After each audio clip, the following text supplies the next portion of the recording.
And thy carcass shall be meat unto all fowls of the air, and unto the beasts of the earth, and no man shall fray them away.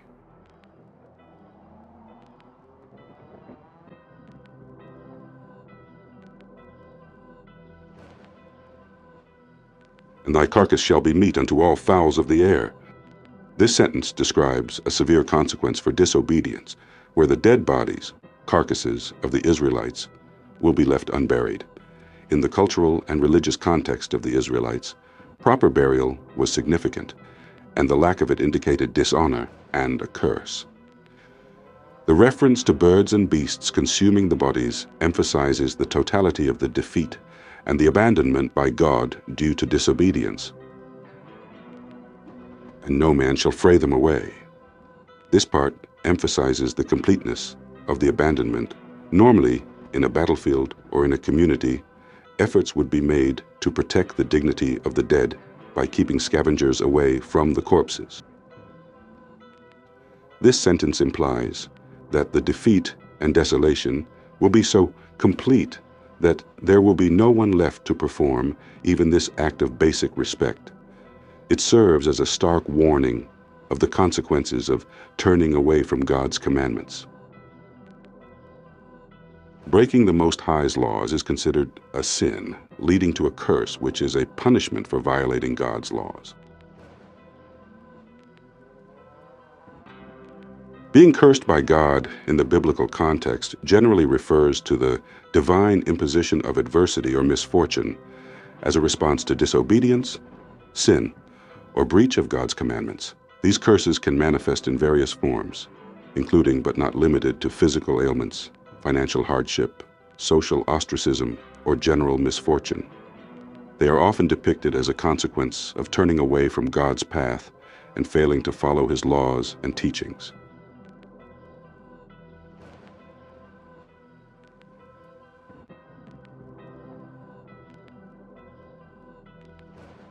The curse will follow the descendants of the Israelites.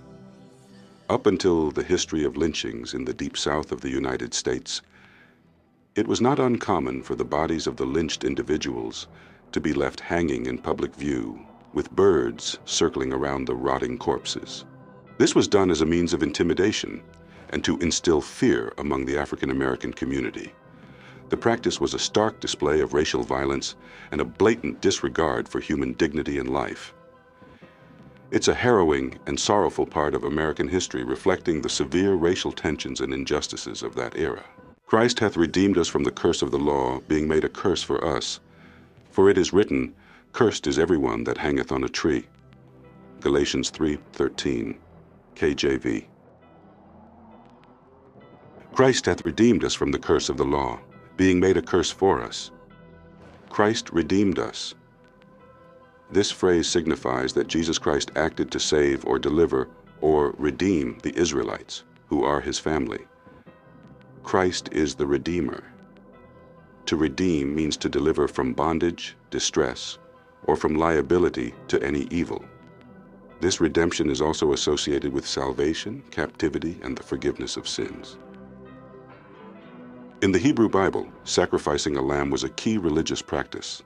The lamb, often required to be without blemish, symbolized innocence and purity. Abraham maintained obedience to the Most High even before the written law of Moses. The Most High tested Abraham's faith. He attempted to sacrifice his son Isaac. This act is seen as foreshadowing God's sacrifice of His own Son, the Messiah. Major instances include the Passover lamb in Exodus, which symbolized deliverance and protection, and the atonement rituals in Leviticus, where the lamb took on the sins of the people to cleanse and reconcile them with God. For you know that it was not with perishable things, such as silver or gold, that you were redeemed from the empty way of life you inherited from your forefathers, but with the precious blood of Christ, a lamb without blemish or spot, perfect in every way, like Christ. He was the perfect sacrifice for the redemption of the Israelite sin.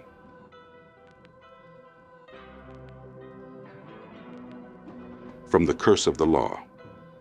The curse of the law refers to the penalties or negative consequences associated with not adhering to the laws given in the Torah. Breaking the covenant as an Israelite in the biblical context is often depicted as a grave matter, sometimes equated with a death sentence, due to several key reasons rooted in the theological and cultural beliefs of the time. Paul writes in Galatians 3:13, "By becoming a curse for us." This is a profound statement. Paul is suggesting that Christ, in his crucifixion, took upon himself the curse that was meant for the Israelites due to their failure to uphold the law. Meaning the Messiah became the innocent lamb for the remission of sins. There is no need to sacrifice a lamb anymore, because Christ became the last and ultimate sacrifice for the Israelites to return to the Most High. For it is written, "Cursed is everyone that hangeth on a tree." For it is written. This introduces a scriptural proof for Paul's argument, grounding it in the biblical laws of Moses in Deuteronomy. There it was written. For it is written, "Cursed is everyone that hangeth on a tree." This verse references Deuteronomy 21:22-23 from the Old Testament, which states that a person who is executed and hung on a tree is cursed by God. In the context of ancient Israel, this was a way of indicating that the person had committed a serious crime and was under God's judgment. "His body shall not remain all night upon the tree, but thou shalt in any wise bury him that day. For he that is hanged is accursed of God, that thy land be not defiled, which the Lord thy God giveth thee for an inheritance." Deuteronomy 21:23 KJV. In Galatians, Paul uses an Old Testament reference to explain a key aspect of the meaning of being hung from a tree or a wooden pole. Jesus Christ, by being crucified, in the Roman world, crucifixion involved hanging on a wooden structure.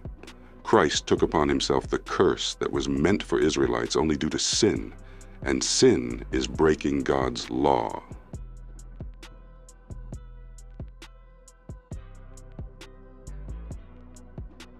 In the life that you live as an Israelite, whether you know your identity or not, if by chance your life ends up being lynched on a tree, your corpse must be buried before sundown.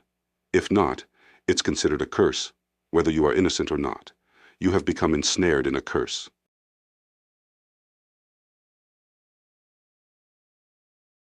Paul's argument is that the law highlighted Israelites' sinfulness and their inability to attain righteousness by their own efforts.